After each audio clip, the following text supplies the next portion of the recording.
Nous allons parler ici d'un phénomène récurrent chez tous ceux et celles qui pratiquent le Ho'oponopono assidûment. C'est l'impatience et sa cohorte de troubles. Si vous pratiquez la méthode sérieusement, vous savez que les attentes de toutes sortes lui sont préjudiciables, sauf une, l'envie de se porter mieux. Pratiquer le Ho'oponopono dans le but de ceci ou cela ne sert pas à grand chose et peut même être dommageable. Vous le savez, et pour la plupart d'entre vous, faites en sorte que. Mais peu de gens savent vraiment pourquoi les attentes sont préjudiciables. Ce mystère vous sera expliqué dans une future vidéo.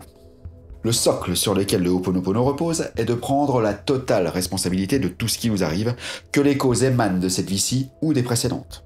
En effet, vous êtes peut-être en train de payer aujourd'hui les erreurs ou les vacheries que vous avez faites sous Napoléon III ou même Ramsès II. Cela dit, voilà aussi pourquoi il ne faut pas essayer de comprendre ce qui se passe et s'en remettre à notre Aumaku, à notre supraconscient, qui lui a accès à tout, plutôt que de tenter de comprendre avec notre petit ego ignorant. Car déjà dans cette vie-ci, il est incapable de se souvenir de tout, donc les vies précédentes.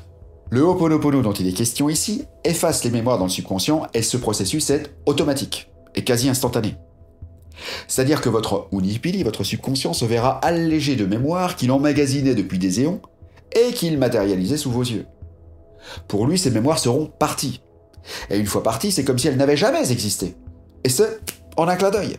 Toutefois, les mémoires en question, étant donné qu'il y a cru pendant des lustres, ont donc eu tout le temps de se matérialiser, car c'était une des vérités qu'il avait faites sienne. Vous baignez au milieu de ces mémoires matérialisées en dur sous vos yeux.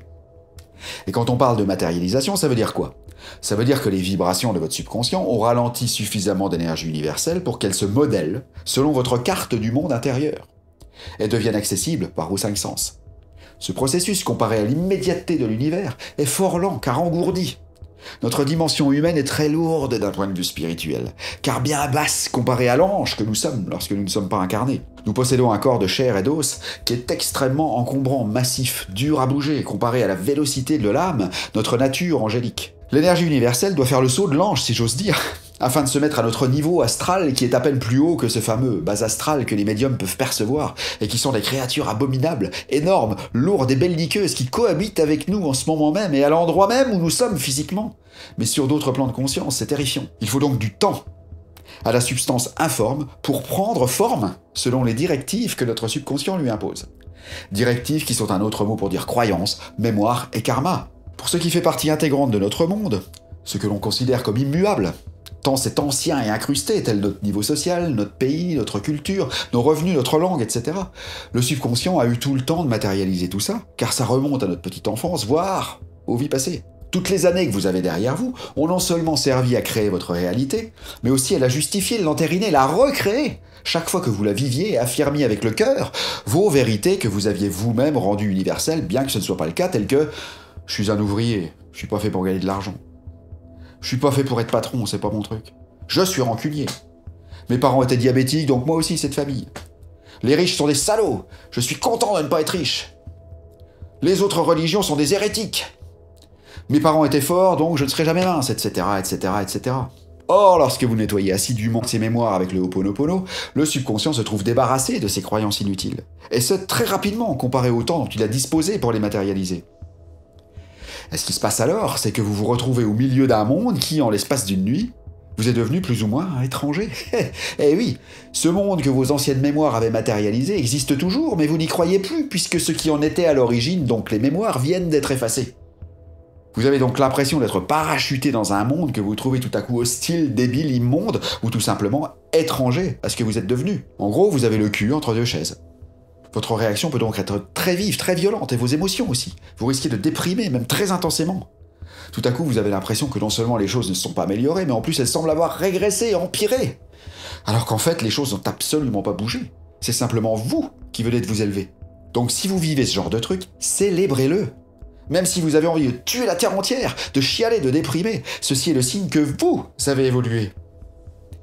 Tellement évolué que votre ancienne réalité qui se présente devant vous, comme d'habitude, vous dégoûte et vous fait horreur même.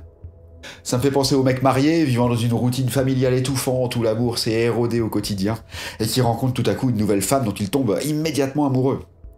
Sa conscience s'élève, il vole sur un petit nuage rose, et lorsqu'il rentre chez lui, dans son ancienne famille, et qu'il voit où il vivait avant de tomber amoureux à côté, il est désemparé, il a même honte d'avoir supporté cette médiocrité pendant aussi longtemps.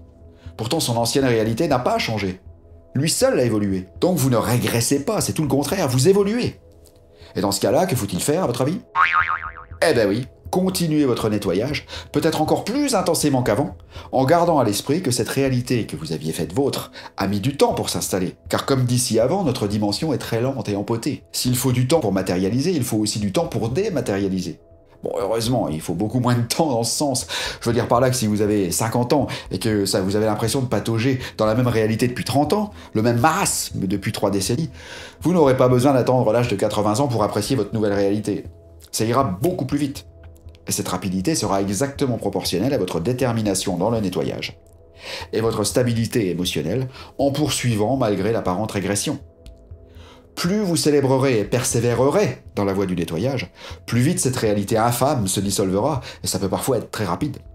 Mais il y aura toujours ce moment de transition, ce sas, cette antichambre que vous devrez subir plus ou moins longtemps. Donc ne vous découragez pas si vous pratiquez le Ho'oponopono correctement et que vous devenez de plus en plus irrité, voire haineux envers votre vie ou votre entourage. C'est le signe que bientôt la vie dont vous avez toujours rêvé se matérialisera sous vos yeux. Il faut juste garder à l'esprit ce que je viens de vous dire et continuer bon an mal an votre nettoyage, flanqué de son intention la plus louable, j'ai nommé votre quête de paix intérieure. Voilà, à défaut de vous avoir tout de suite convaincu, étant donné le côté assez perché des infos véhiculées, j'espère que cette vidéo vous aura au moins rassuré et vous donnera encore plus d'assiduité dans votre nettoyage. Mais attention, je ne le répéterai jamais assez, ce n'est pas une raison pour avoir des attentes autres que celles d'être en paix. Ne vous mettez pas tout d'un coup à vouloir que cette ancienne réalité disparaisse comme ça. Car là, ce serait mettre au clou vos magnifiques résultats en voulant aller plus vite que la musique. Et je sais de quoi je parle. Sur ce, laissez-moi un pouce par le haut, abonnez-vous en cliquant sur la petite cloche pour avoir une discrète notification lors de mes prochaines publications. Partagez si vous connaissez des gens qui vivent ce genre de mésaventures spirituelles. Et puis bien sûr, commentez, c'est en partageant qu'on avance. Pour ceux et celles qui désirent une trace écrite de mes 12 vidéos précédentes sur le Ho'oponopono avec mantra, vous saurez vous la procurer ici. Je vous souhaite la plus belle des patiences et une paix au-delà de votre imagination. A plus!